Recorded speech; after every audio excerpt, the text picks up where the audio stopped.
Emma watches her husband light up, not for her, but for Maria, the maid. She sees the way he laughs, how he lingers, how his eyes soften in a way they haven't for her in years. Suspicion grips her, silence suffocates her, and finally she confronts them both. The house turns into a battlefield of unspoken accusations and raw emotions. Yet when the storm breaks, Emma discovers the truth. It isn't about Maria at all. The real betrayal is the silence that has crept into her marriage, and the danger of letting love die quietly. Let's jumping into story. Emma Harper wasn't the jealous type. At least she had never believed herself to be. She wasn't one of those women who snooped through phones, stalked social media likes, or interrogated her husband about late meetings. She considered herself level-headed, reasonable, the kind of wife who trusted. But that morning unsettled her. She had wandered into the kitchen expecting nothing more than her usual cup of coffee, still half asleep, barefoot, hair loose around her shoulders. What she found instead was David leaning just a little too close to Maria, their maid, over the espresso machine. Maria had been fumbling with the buttons, pressing the wrong setting, when David stepped in to help.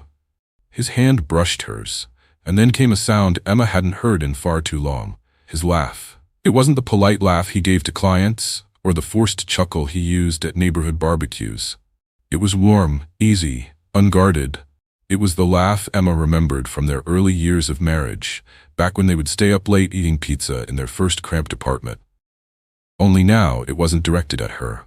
Maria laughed too, startled by the sputter of coffee spilling over the rim. She covered her mouth, cheeks flushed, eyes lowered. David kept smiling, standing just a little too close, lingering as though the broken espresso machine was the most entertaining part of his day. Emma froze in the doorway, coffee mug in hand.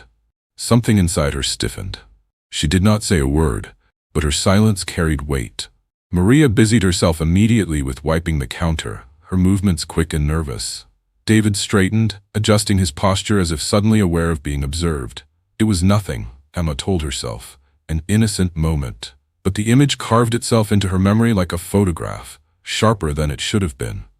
All day, the scene replayed in her head.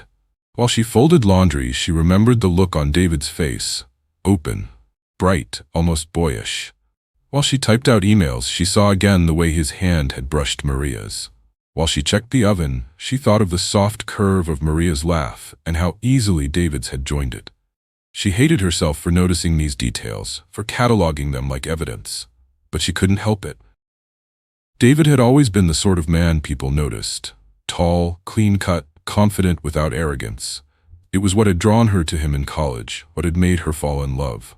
Maria, though quieter, had her own magnetism. She was younger, somewhere in her late 20s, with gentle eyes and a softness that seemed to make even ordinary words feel careful and intimate. Emma was not blind to that, and the recognition stung. At dinner that evening, the tension clung to her like a second skin. David talked about work, his voice casual, steady, filling the space between bites. Emma nodded, but her mind was elsewhere. Every glance he cast, every small smile, felt filtered through that morning's memory. When Maria moved quietly around the dining room, clearing dishes, Emma felt a flicker of something sharp and unwelcome. The maid avoided her eyes, her face neutral, though Emma sensed the awareness beneath the calm. It was as if Maria, too, carried the weight of that moment in the kitchen, though neither woman spoke of it. The silence at the table thickened. David seemed not to notice, or perhaps he chose not to. He filled his glass, spoke of contracts and deadlines, and Emma listened with a stiffness that betrayed her distraction. For every word he said, she heard the unspoken laughter of the morning. Later that night, lying in bed beside him, Emma stared at the ceiling. The house was quiet, the steady hum of the ceiling fan filling the darkness. David slept soundly, his breathing even, his arms sprawled carelessly across the comforter. He looked peaceful, untroubled, as if nothing lingered in his mind. But Emma could not find sleep. The image of him leaning toward Maria haunted her, replaying in endless loops. It wasn't the act itself that unsettled her. It wasn't as though she had caught him embracing or whispering secrets. It was the expression on his face, the spark she hadn't seen in so long, now lit by someone else. That was the wound. Not betrayal, not proof of anything concrete. Just the undeniable truth that he no longer looked at her that way. And once she saw it, she couldn't unsee it. The days that followed carried a quiet tension that Emma couldn't shake.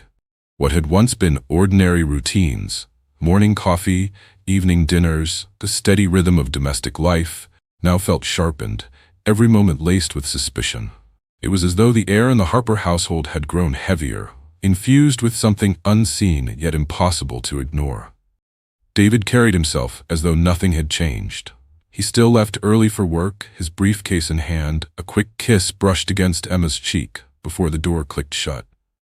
He returned home at predictable hours, slipped off his shoes, loosened his tie, and poured himself a drink with the same practiced ease he always had. Yet Emma noticed the small cracks. His eyes lingered on his phone a little longer than before. His laughter came too easily at things she couldn't hear. He seemed distracted, caught in a world that no longer included her. Maria moved through the house with an almost ghost-like precision. She kept her head down, her steps quiet, her voice softer than ever.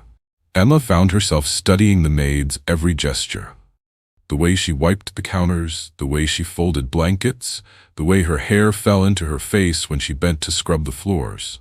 None of it should have mattered. But it did. Because it was in those small details that Emma searched for clues, for confirmation of the fear she refused to voice aloud. There were moments, brief, fleeting, when Emma wondered if she was inventing it all. She told herself she was being ridiculous. David had given her no reason, no evidence, only a smile, a laugh, a glance. Surely her marriage was stronger than that.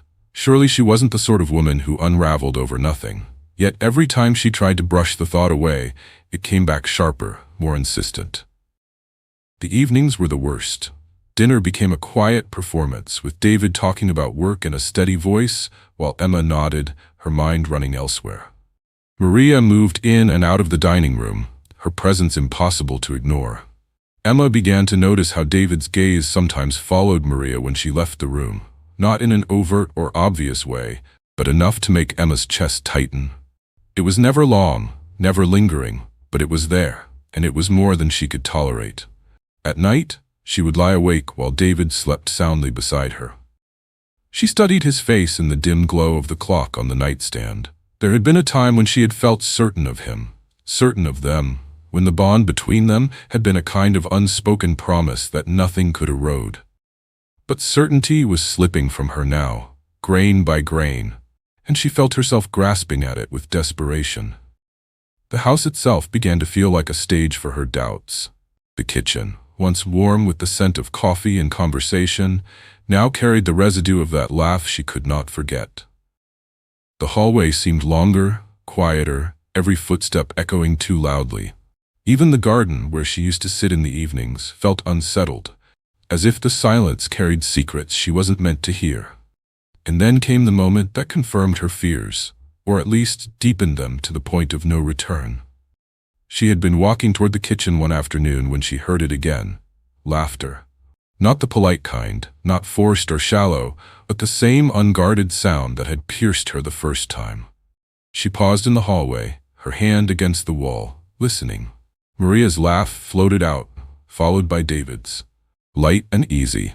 The sound of their voices together felt intimate in a way Emma had not experienced with him in months. Her stomach tightened. Her hand gripped the wall until her knuckles whitened. She could picture them without even stepping into the room. Maria smiling, David leaning in, his posture relaxed, his eyes warm. She didn't need to see it to know it was happening. The image bloomed in her mind, unbidden, vivid, cruel. For several seconds she stood frozen, caught between stepping inside to confront them and retreating quietly to preserve the fragile illusion that nothing was wrong. In the end, she did neither. She turned away, her pulse racing, and went upstairs, the sound of their laughter trailing after her like a shadow. That night, she said nothing. She ate her dinner in silence, answered questions with one-word replies, and excused herself early. David barely seemed to notice, his attention drifting elsewhere. Maria cleared the dishes as carefully as ever, her eyes lowered, her presence subdued. But Emma noticed everything. She noticed the way Maria's hands trembled slightly as she carried a glass to the sink. She noticed the faint trace of color in David's face, the relaxed ease of his shoulders. She noticed the way silence settled over them all, heavy, oppressive, filled with things unsaid. The suspicion that had begun as a whisper had now grown into something larger, something undeniable.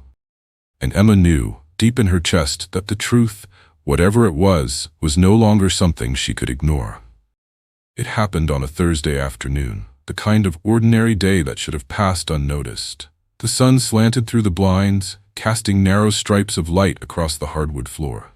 Emma had been upstairs, sorting through a pile of laundry that never seemed to shrink, when the sound drifted upward. Laughter. Not just laughter, their laughter. The sound rooted her in place. It had the same tone as before, light and unburdened, spilling from the kitchen like a secret not meant for her ears. Her body reacted before her mind caught up. She left the laundry half-folded and moved quickly down the stairs, her heartbeat pounding in her throat.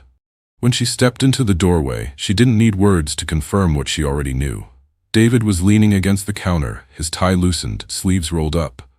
Maria stood across from him, clutching a dish towel, her face lit with an open smile. Something, maybe a story, maybe a joke, had passed between them, and they shared the moment as though no one else existed. Emma froze in the entryway, silent, watching. The kitchen, her kitchen, felt suddenly foreign, like she had stepped into a scene that belonged to strangers. The air shifted when they noticed her.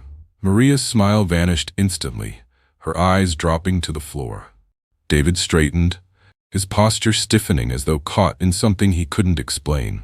No words were exchanged, but the silence spoke volumes. Maria turned quickly back to the counter, fussing with the towel as if to erase her presence. David's expression wavered between defensiveness and guilt, though he tried to mask it behind a neutral calm. Emma stood there long enough to make them both uncomfortable, long enough to let her presence fill the room like smoke. Then, without a word, she turned and left. Upstairs again, her chest burned with a mixture of fury and devastation. It wasn't what she had seen. There had been no embrace, no confession, nothing tangible she could point to. But it was what she had felt. The unspoken intimacy, the comfort, the light in his eyes. Those were things she hadn't been given in months. She moved through the rest of the day in a fog, her chores blurred into muscle memory. Setting the table, adjusting the cushions, watering the plants. She barely registered Maria slipping quietly around the house, careful to avoid her gaze. The maid's silence was louder than any words. Emma wondered if Maria felt guilty, or if she was simply afraid. Dinner that night was unbearable. The three of them occupied the same space, yet it felt fractured, each one locked in their own corner of unease. David spoke about work again, his tone deliberately casual, but Emma heard the strain beneath it. Maria served and cleared dishes with mechanical precision, her face unreadable. Emma barely touched her food. She sat rigid, her eyes fixed on the table, every nerve alive with unspoken accusation. Afterward, Emma retreated to the living room while David stayed behind, lingering over his wine. She could hear the clink of glasses in the kitchen, the low murmur of Maria cleaning. She didn't join them. She couldn't. The walls felt thinner than ever, carrying every sound like a reminder of what had slipped between them. When she finally went upstairs to bed, David followed later, moving quietly as if trying not to disturb her. He slid beneath the covers with practiced ease, as though nothing in the world was wrong. Emma lay still beside him, staring into the dark, her body rigid with the weight of what she had seen. His breathing deepened within minutes, steady, untroubled. She listened to it with a bitterness that tasted like ash. What she had witnessed that afternoon replayed endlessly in her mind.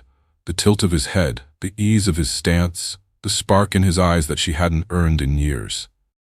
It was harmless on the surface, she told herself, but it was also undeniable.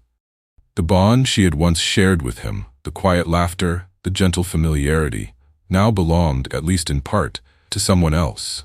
She had thought the silence in their marriage was painful, but this was worse. Silence could be endured. This felt like replacement. And Emma knew, with a cold certainty that kept her awake until dawn, that the distance between them had grown too wide to ignore. The next move would have to be hers. The silence could not last forever. For days, Emma tried to carry it, to smother the unease beneath chores and routines, but the weight of it pressed harder with each passing hour. The house had become unbearable, Every corner whispered of tension, every sound echoed with meaning. Even Maria's footsteps seemed careful, as though she tiptoed through a battlefield, trying not to disturb the landmines hidden in plain sight. The breaking point came on a Sunday evening. The three of them were gathered in the dining room again, the table set neatly, the food plated with precision. Yet the atmosphere was suffocating. Emma had cooked, though she could hardly taste her own efforts. David, as usual, filled the air with talk of business, each word too practiced, too deliberate. Maria moved between them silently, her presence subdued, her gaze fixed on the floor. Emma could feel her patience unravel with every clink of cutlery, every forced laugh David gave at his own anecdotes. The image of him in the kitchen, leaning against the counter, smiling at Maria as though he had forgotten the world, would not leave her. It pressed against her chest like a bruise, sore with every breath. She set down her fork. The sound was louder than it should have been, sharp against the polished wood. The room stilled. David's voice faltered, the rhythm of his story breaking mid-sentence. Maria froze where she stood, a glass in her hand. Emma didn't speak at first. She simply looked at him, and then at Maria, letting the silence stretch until it became unbearable. The weight of her gaze was enough to draw color to David's face, enough to make Maria's hands tremble slightly against the glass. The moment fractured. Emma's restraint, worn thin over weeks of suspicion, snapped in an instant. She had no need for words. Her posture, her expression, the simmering heat in her eyes carried everything she had buried. It was accusation without language, anger without explanation. David's mouth tightened, his jaw working as though to hold back a defense he knew would sound hollow. He leaned back in his chair, shoulders squared, and met her stare. His calmness wasn't soothing, it was infuriating. He looked like a man who believed he had done nothing wrong, or worse, a man who didn't care that she thought otherwise. Maria set the glass down carefully, her eyes lowered, and took a step back as if to vanish into the walls. She had been caught in something she never asked for, and yet her presence alone was enough to ignite the storm. The confrontation unfolded in silence, but it was more violent than any shouting match. Emma's anger pulsed like static in the air, filling the space between them. David's defensive calm clashed against it, his steady breathing almost a provocation. And Maria, standing on the edge of the battlefield, seemed torn between retreat and responsibility. Emma finally pushed back her chair. The scrape of wood against the floor made both of them flinch. She rose slowly, her hands steady but her body taut with fury.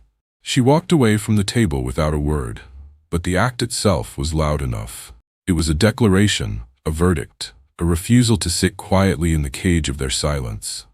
Upstairs, she paced the length of the bedroom, her chest tight, her skin flushed. The confrontation had not been spoken aloud, but it had happened all the same.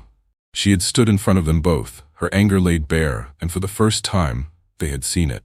David could no longer hide behind casual smiles and easy distractions. Maria could no longer retreat into invisibility. The truth, whatever form it took, was out in the open now, unavoidable.